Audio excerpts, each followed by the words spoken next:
I have to say this is my first time meeting you. And so when my producer told me that you were coming on, I had to look you up on the internet, learn about you. Several things that I thought were very interesting.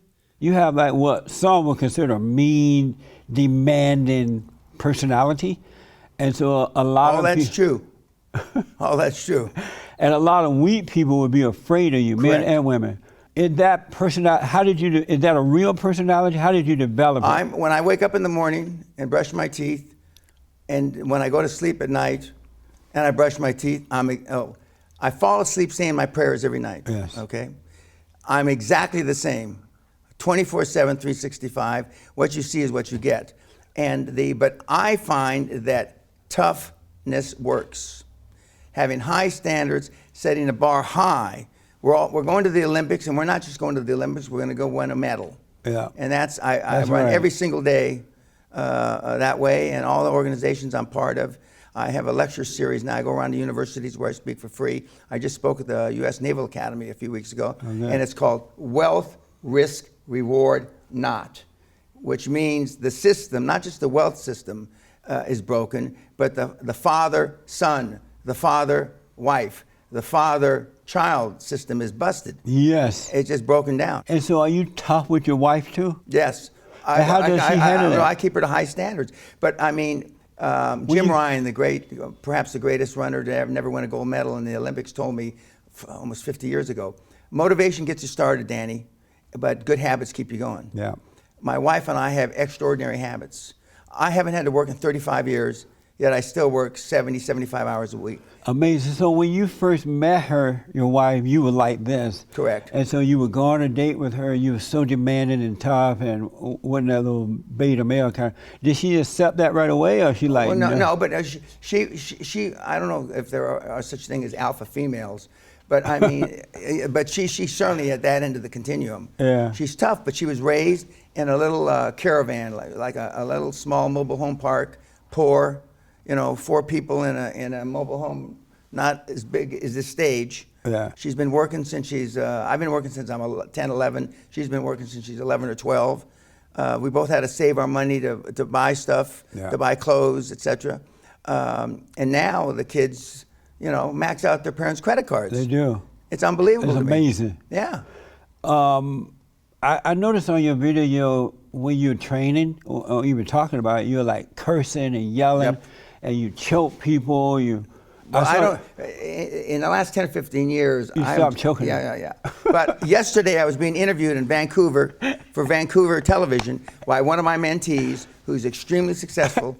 And he said, when I came through the training in the early 2000s, you hit us and choked us. And I'm on camera, I go, yeah, I remember that, Dan. His name's Dan as well.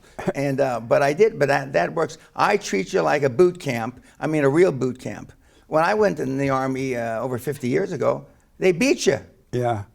If you didn't learn. Army used to be tough. Yeah, and now, I mean, I'm not saying that they're wusses, but they're not as tough. I say, unfortunately, the Romans had their day, the Athenians had their day, and we've had our day. Yeah. We're through. You don't need friends. Friends are problems. Friends are for you to share your misery with. And remember, you're not sharing misery anymore. So when you go home and you have a hard day, everything's terrific, honey. Why do you think they don't have more confidence in you? Because they've seen you whine like a bitch. Maybe in the movies, when the guy puts his head on his wife's chest, it's crying. Maybe in the movies that works. But in real life, all they do is have disdain for you, disgust that turns to hatred. I saw this one video where you were giving a seminar, and this one woman got up to ask a question or something. She was acting all like she had no global sense. warming. Yeah, something like that. You're like, get out of here. You read her to riot act. Correct. And men are not able to do that today. They're afraid to. But it's just a touch on climate change. There's been 11 scientific groups to go to both the North and South Pole in the last 120 years. 10 of them are dead. My wife and I are the 11th. We're the only ones alive today that have both been on scientific expeditions to the North and South Pole. And you hear all these talking heads on television talking crap. What I want to ask is that when you were doing the choking and grabbing, just getting in people's face, what type of people would allow you to do that, and why would you do that?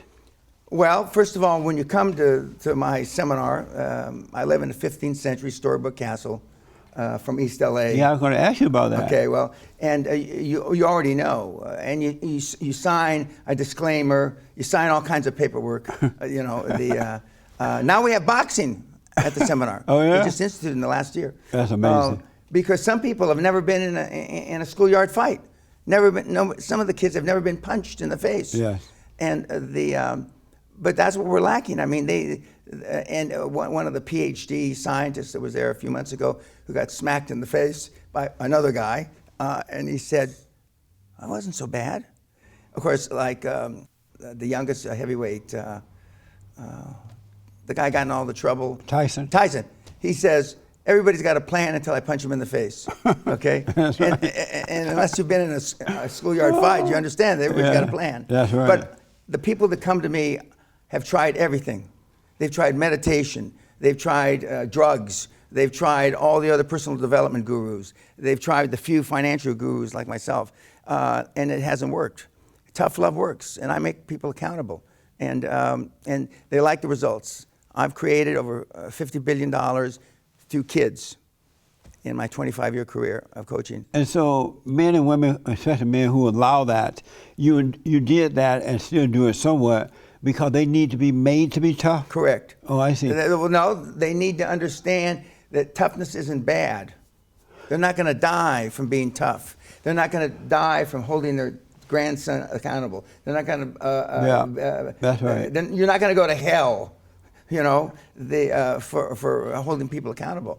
Now there's no accountability. That's right. And so they agree at the door of your seminar. They agree. They sign. I'm signing this contract. You can kick my butt. You can cut. Well, now we don't hit them anymore. Why you stop hitting them? Because now I'd be in court all the time. I'd be in court. Even when they sign the paper, they'll say, Dan drugged me. I didn't know what I was signing. Oh, yeah. Yeah. That's amazing. Yeah. And so are you as successful now that you can't touch them than you were? Oh, yeah, we're more successful now, only because now we have tens of thousands of examples of kids that have been extremely successful, all creeds, races, colors, from all over the world that have been super successful. But 99.9%, first of all, I give other than that seminar, all my products free. And why is that? Because I want to take the last excuse from the man or the woman or the child. I didn't know how to create wealth. I didn't know how to do this. Nobody ever taught me. So several years ago, we decided just to give it away free. 16 gigs of free material. And so we have many, many people that have created tens of millions, hundreds of millions of dollars I never met. 99.9% of the people that have utilized the methodology, I've never met. Yeah. It's only the people that have come to the Seminars, yeah. to the castle, and I've more or less laid hands on them, not in a religious sense, but laid hands on them. That's right. And so I saw where you were talking to one young man who were upset. He was like, "You were in my face, and you were yelling at us, and you were doing this." You told him to shut up and get out of here. Correct. Take it away, ref.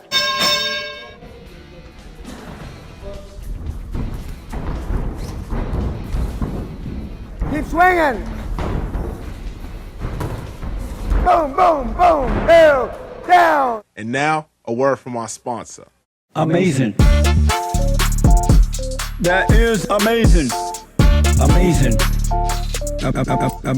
Amazing. Isn't that amazing? That's amazing. Do you feel tough? I am tough. Are you an emotional person?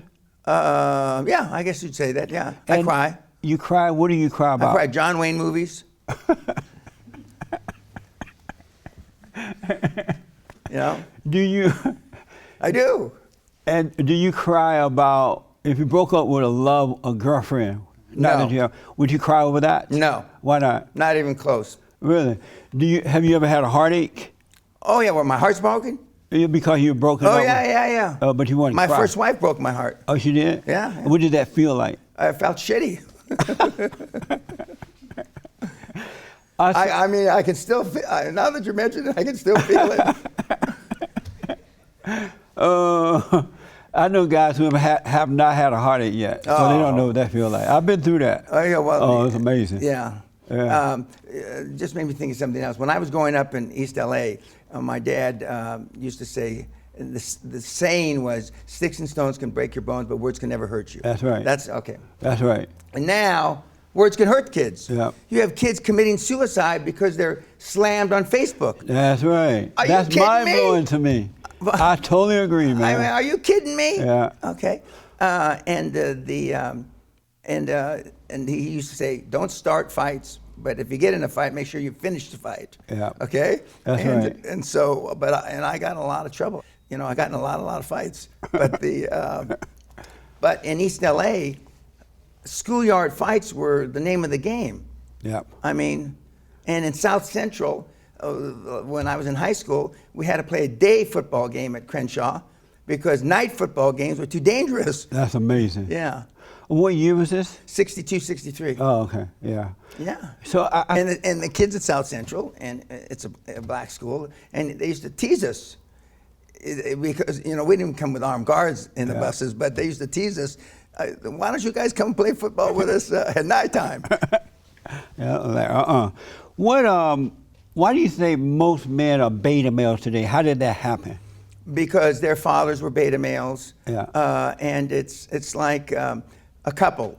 Tacit approval. Tacit approval is, you and I are talking, and I know I don't agree with you, but I just sit and listen. Right. So then we go our separate ways, and then you tell somebody, you know, I talked to Dan, and he agrees. He agrees, you think he agrees because he didn't disagree. That's right. Okay? Or God forbid I should shake my head like this, and then by the time it gets 5 or 6 people separated, Dan Peña, the $50 billion man, agrees with what you had to say. Now, when you hear somebody talk crap, nobody says, that's crap. Yeah. What are you talking about? You know, what proof do you have? That's right, man. You're right. afraid to get in anybody's face. I don't mean physically in their face, Right. but verbally in their face. Yeah. Now it's considered an affront if you raise your voice. It's considered an affront if you should disagree. And the rest of the world laughs at us. I've lived in Europe 35 years now, and I've been all over the world, and they think that we're wusses. Yeah. And they're right. Next time on The Fallen State. You are a gamer, right? Sometimes, yeah. That's amazing. Thanks. You're never going to get a woman playing games. Aren't you still not married? Well, if I find one, I'll let them know to knock on your door. Any woman that you would find, I don't think I would want at my door, Jesse. Do you guys know each other? I think we've talked before briefly. Yeah, I Yeah. think briefly on someone's stream. Oh, yeah? You like him? Not really, no. Let's get into the debates about guns and the Second Amendment. What's your stance on gun control?